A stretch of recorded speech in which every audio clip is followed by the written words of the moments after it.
What's up, guys? This is Chad. Welcome back to the Dorky and 40 channel. Today we got something awesome to talk about. Today we're going to talk about koala bear underwear. Hit that like button if you like koalas. Nah, seriously, you gotta love it when your chick gets you.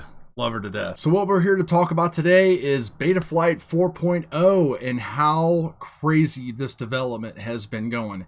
And I've got some awesome proof to show you just how much changes and the strides that they've made in the past couple months with these development builds. And who knows what else they're going to drop on us before April. Check out Mark Spat's channel, UAV Tech. Check him out on Facebook. He dropped a video the other day talking about the new automatic cascading dual dynamic notch that they have in Betaflight 4.0 development. And I've tested this out today, and wow, it's just awesome. So let's talk about what it is actually here real quick. Your normal dynamic notch filter kind of looks like something like this. So like as you go up in throttle, your notch kind of goes like this. Mark has all these cool explanations and everything like that, and it basically will just kind of follow as best as it can your throttle as you go up and down, so the notch will constantly move, and there's a little bit of delay there. But what they have found is that usually the notch always has like some noise left over on both sides of it. So if you increase the width of your notch, you increase your delay, and your quad doesn't fly as well. So what they've actually done is they have made a notch filter that looks like this now, and they've actually been able to keep the delay reasonable. So as you go up in throttle, this thing is going to move back and forth, and it's going to cover more of these outside frequencies that you would see if you were in black box. Now, most of us don't use black box. People hate it, everything like that, but it is one of the true ways to find out exactly what is going on with your quad. But they have implemented a new tool in the OSD that I'm going to show you that is going to show you what your peak noise level is in your OSD, so you can go back into Betaflight and you can plug that number in, so that way this notch is always going to hit that peak and it's going to move around and take care of everything else, as long as some other filtering magic guru type of stuff. So what we have here on the bench are two nearly identical TBS Source 1 builds.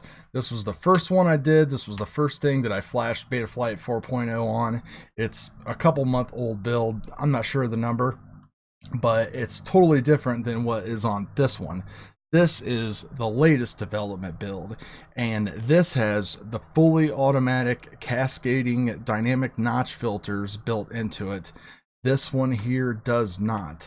If we go into Betaflight and take a look at a couple things, I'll show you the differences here real quick. By the way, thumbs up for that Mr. Steve looking TBS Source 1 there. So if we connect the old quad up to Betaflight here, I don't know if it actually tells you a version or not. Maybe. I don't know what this actually is. November 5th, I guess. Okay, November 5th. All right. So take a look. These are both running the same PIDs, same rates, everything else like that. Filters are different though. So this is kind of what everybody is used to seeing right now.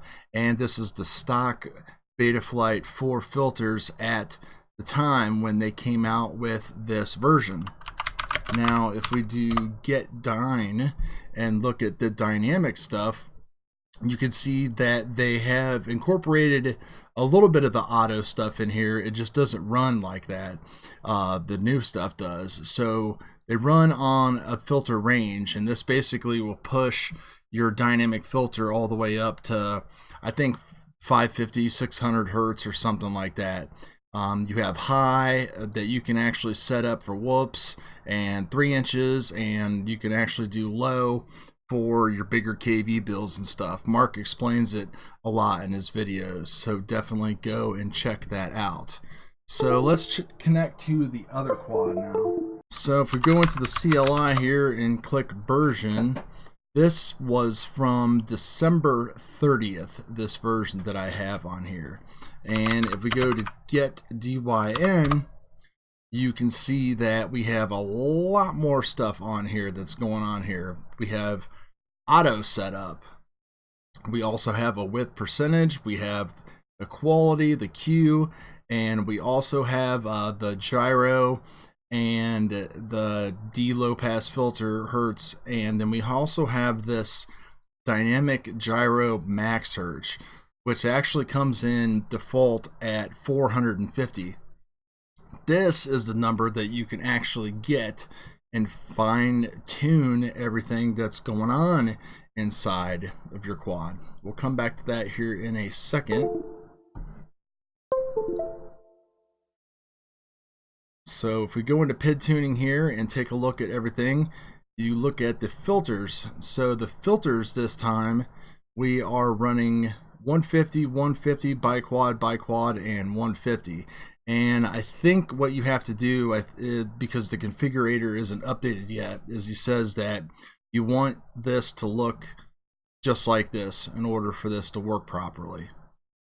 So what you're going to do is you're going to set your filters up like this. After you flash it, you're going to go into the CLI, I'll type get OSD.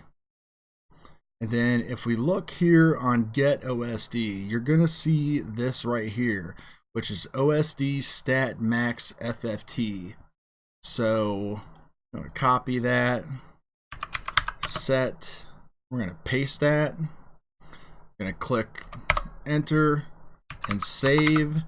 And what that is going to do is, without using black box, when you go to your end screen, when you disarm, you know, this screen that we configure down here, the post-flight statistics, even though it's not right here, it's actually going to show up on your screen. And then when you see that number, you're going to take that number, you're going to add 25 to it,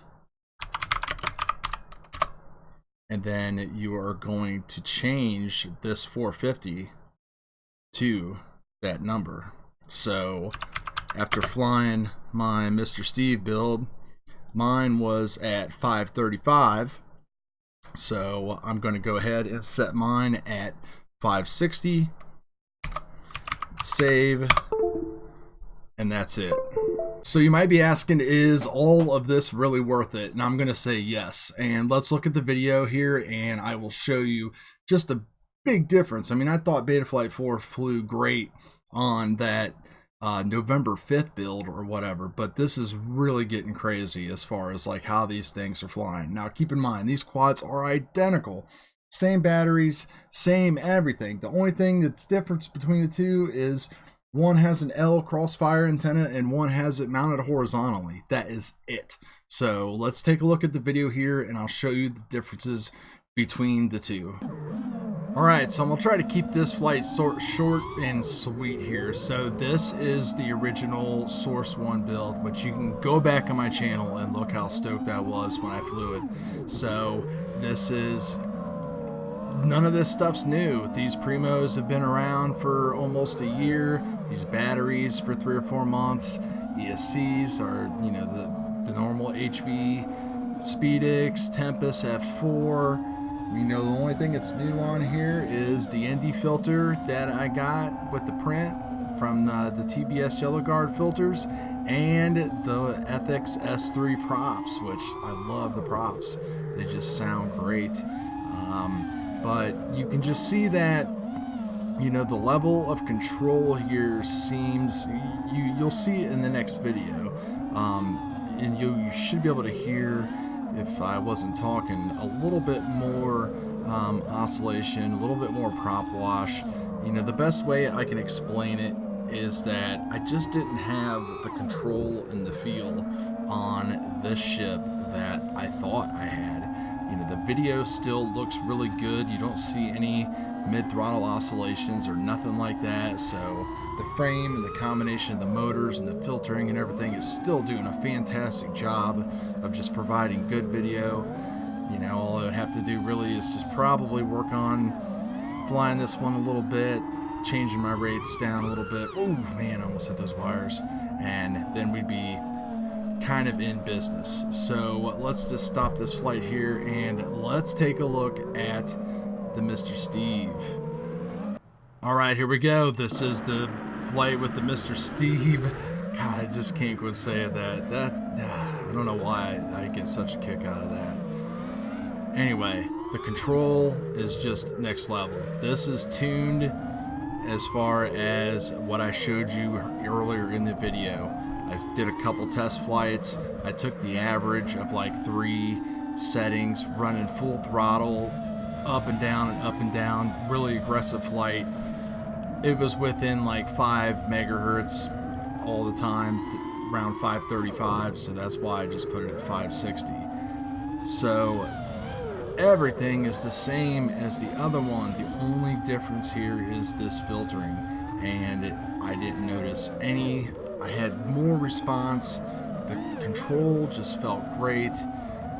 It just felt like it was just flying on rails and I could do whatever I wanted to do. And I really was trying to push it as hard as I could. Around these trees, it's a lot of scraggle hanging there, so it's kind of hard to do. But just like wide open, you know, here and some of the parts in the field, just trying to induce anything bad, but you could just see that the film is just perfect. There's just nothing to it. You could definitely make some good cinematic out of this stuff. A lot more control, low flying there, just awesome stuff. So guys, if you skip through the video, go back and watch it so that way you can see how to get this done. Check out Mark's channel, like, subscribe, check me out. There's going to be a lot more coming on this stuff. We got a long way to go until April. I don't know how much better these guys can get. So I'm going to quit talking, turn up the audio now so you can hear the motors. Peace.